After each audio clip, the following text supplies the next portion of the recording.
नमस्कार, आप देख रहे हैं DS4 और मैं हूं आपके साथ विनायक कुमार। देखिए, फिर से एक बार संभल के सीओ चर्चे में है।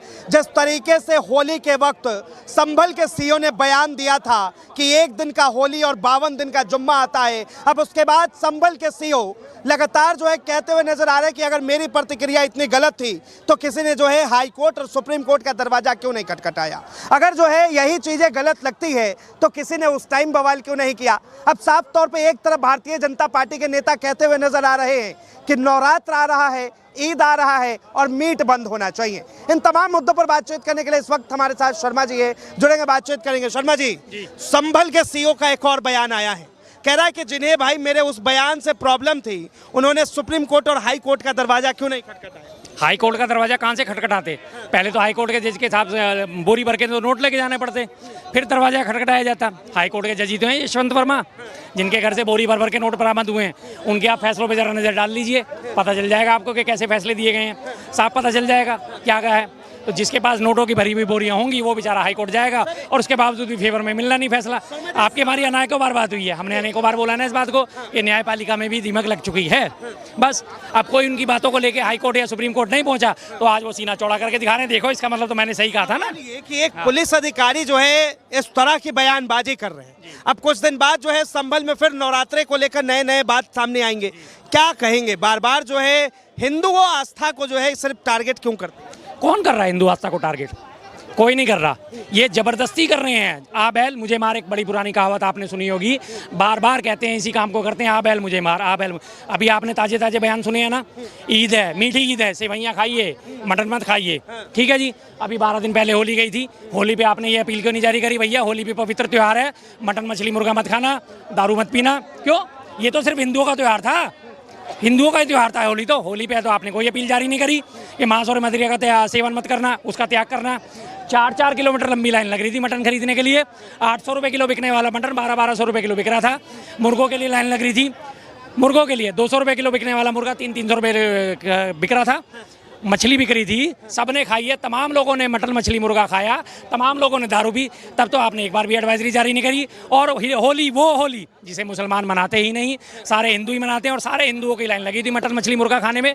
वो भी तो त्यौहार था, वो भी तो पवित्र त्यौहार था। या होली है पवित्र त्यौहार है, उस पर आप एडवाइजरी जारी नहीं करते। लेकिन अब जब नवरात्रे आ रहे हैं और क्योंकि ईद आ रही है तो आप एडवाइजरी जारी कर रहे हो। कितने दोगले लोग हो यार आप, शर्म नहीं आती आप लोगों को?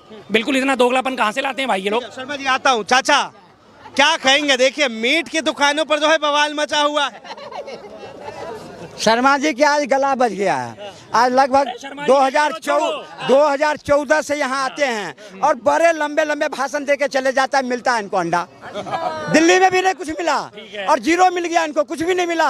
अरे आम आदमी तो फिर भी ले आया। अब मुद्दे पर है, अब अनुज चौधरी पे बात करे हो, अनुज चौधरी पर ना, उस पे जाएंगे, पहले ये मीट वाले पे आएंगे। अरे मीट वाले पे आऊंगा, पहले अनुज चौधरी पर बात छेड़। मैं सुन रहा था तुम्हारी बात को। आज अनुज चौधरी जो कदम उठाया और संभल को एक ऐतिहासिक मोड़ पर लाके खड़ा कर दिया। एक दंगा नहीं होली में हुआ और देश भी खुशी खुशी 40 साल के बाद पूरा हिंदुस्तान रंग में बरसराबोर हो गया। ये मोदी और योगी अमित शाह की देन है। और ये से कभी कांग्रेस पार्टी देखी, ये क्या बात करेंगे? दुब दुब के, छुप छुप के हिंदू अपने घरों में होली मनाते थे। जरा सी रंग किसी पर पड़ जाता था, अगले दिन दंगा होता था, मार पिटाई होती थी। अब के बार कहा ना कि जिसको परहेज है तिरपाल ओढ़ के आओ, लेकिन नहीं तिरपाल ओढ़ा, खुल के होली खेला। चाहे हिंदू हो, चाहे मुस्लिम हो, चाहे सिख, जो देशभक्त लोग थे सब एक दूसरे के त्यौहार में भागीदारी हो रहे, एक दूसरे के सामर्थ्य में साथ हो रहे। तो शर्मा जी को परेशानी आ रही है, कांग्रेस को परेशानी आ रही है। आज अगर मोदी जी ने 52 लाख किट मुसलमानों को दिए तो इनको दर्द होने लगा। क्यों? मुसलमान कहीं भाजपा को वोट न दे दे। मुसलमान क्या आपके जागीर में बसा हुआ है? कांग्रेस के जागीर में बसा हुआ है, जो कहेगा उसको देगा। अगर मोदी जी ने कोई योजना, मुसलमानों को आप अपने भाई मानते हैं? अगर मुसलमानों को आप अपने भाई मानते हैं? मैं कह रहा हूँ सबके साथ, सबके विकास के साथ हम भाई। आप मुसलमानों को भाई मानते हैं? हम उसे मानते हैं जिसको देश के प्रति सच्ची श्रद्धा है, निष्ठा है। अब्दुल कलाम जैसे बनो। हम पहले आप ही बयान दे रहे थे। इन्हीं से मैं पूछता हूँ, लेकिन अगर हमारी सेना पे, लेकिन हमारे से आप सुनना भी पड़ेगा। सर मारोगे, अरे तोड़ देंगे, वो नहीं चलेगी। अच्छा ठीक, कल मुसलमानों को अपना भाई मानते हो? कल चलोगे इफ्तारी करने? जामा मस्जिद, कल चलोगे? हम बुलाएंगे, आपके कहने से जाएंगे? वहाँ के जो हमारा मैं बुला रहा हूँ। अरे और भी लोग बुलाएंगे, आओ भैया। कौन कौन है यहाँ पे मुस्लिम व्यक्ति? इनको इधर समीम है, हमारा दरिया में समीम रहता है, वो बुलाएगा, हम जाएंगे। आपके कहने से क्यों जाएंगे? सिर्फ शमीम के पास क्यों जाओगे? सिर्फ शमीम के पास क्यों जाओगे? हैं? अच्छा आदमी है, देश के प्रति सिर्फ शमीम के पास क्यों जाओगे? हाँ, चाचा एक मिनट थोड़ा सा जी, सिर्फ शमीम के पास क्यों जाओगे? औरों के पास क्यों नहीं जाओगे? जामा मस्जिद में तमाम क्या सारे हमारे कहने से नहीं जाएंगे। प्रधानमंत्री मोदी लगातार अब ईद के जो है बधाइयां दे रहे हैं और किटें बांटे जा रही है, और दूसरी तरफ उन्हीं के नेता जो है इस तरह की बयानबाजी कर रहे हैं। यही तो होता है, एक हाथ से आगे बांटना और दूसरे हाथ से थप्पड़ मारना। यही नीति इनकी चलती आई है, यही नीति इनकी चलती रहेगी। एक तरफ पुचकारना और दूसरे दुलारना और तीसरे तरफ फटकारना। इनके नेताओं पे असली ईद की सौगात उनके लिए कब होती? असली ईद की सौगात उनके लिए तब होती जब मोदी जी इनके बयानों पे लगाम लगाते, इनको डांट लगाते, इस तरह के बयानबाजी मत करो। असली ईद की सौगात तो वही हो जाती। ऐसे किट बांटने से क्या हो रहा है? और ये लगातार कांग्रेस के ऊपर तुष्टीकरण का आरोप लगाते हैं कि कांग्रेस मुस्लिमों का तुष्टीकरण कर रही है। तो अब आप ये जो 32 लाख किट बांट रहे हो, ये क्या तुष्टीकरण नहीं है? टीएमसी के नेता कह रहे हैं कि इस किट के अंदर जो है राजनीतिक बू आ रही है। बिल्कुल है, और क्या है। अगर आपने वास्तव में सबका साथ सबका विकास करना था तो 31 या 1 तारीख को ईद है, जिसके लिए आप सौगात बांट रहे हो। उससे पहले 30 तारीख से नवरात्रे भी शुरू हैं। बहुत सारे गरीब लोग नवरात्रों का भी व्रत रखते हैं। 200 रुपए किलो का आटा है, जिसे वो खरीद के खा नहीं सकते, व्रत नहीं खोल सकते। तो ऐसे गरीब लोगों ने कुट्टू के आटे की, आलू की और इन सब चीज़ों की सेंधा नमक की किट क्यों नहीं दी? क्यों नहीं? सबसे बड़ा सवाल कि ईद पर मुसलमानों को किट दिया जा रहा है और गरीब हिंदुओं को। यही तो करते हैं, यही तो करे।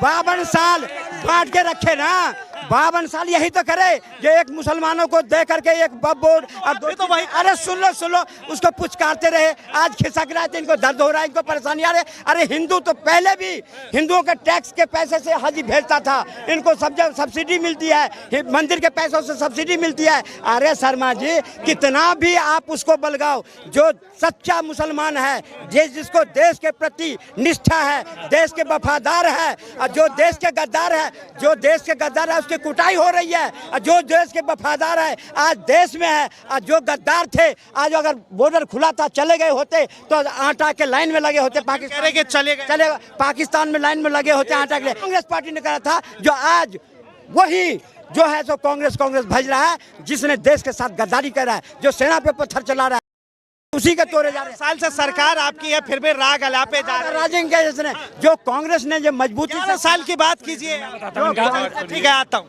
एक ना जानवर होता है जिसे कहा जाता है कब्र बिज्जू। उसकी खासियत क्या होती है? कब्रों को खोदता है वो।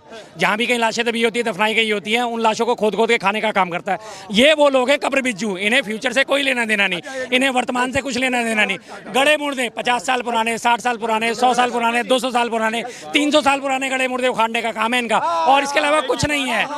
गड़े मुर्दे उखाड़ के इन्हें पेट भरना होता है, और इसके अलावा इनके पास कुछ नहीं है।